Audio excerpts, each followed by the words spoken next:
Finding Baggage Claim 6 is a story about what I've learned over the last 10 years, since I went from the life I always imagined with the great job and the great guy, a downtown view from 14 floors up, pretentious wines and pricey sunglasses, black town cars to first class check-in.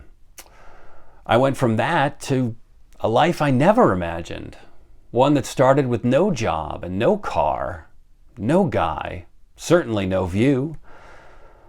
A life that started with me sipping house wine in a sports bar and clinging to those pricey sunglasses like a toddler's transition object. A life that started at economy check-in. Actually, economy plus, I needed the legroom. It was just an extra $50 to upgrade, so. A life that started with me moving home to live with my parents at 35 years old. A life that started at baggage claim. The story is written in chapters, and it's read to someone I shared my life with for 5 years.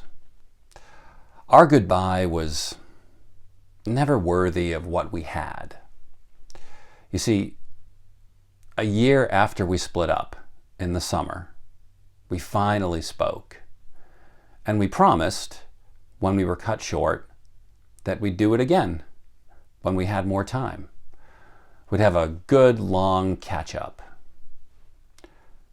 Before we could, though, the following fall, before we could become best pals or acquaintances or just exes or whatever, before we could say all that was still unsaid and pack up all that was still unpacked,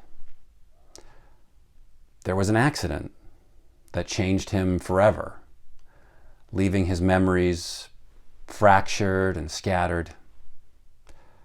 But my friend is still there.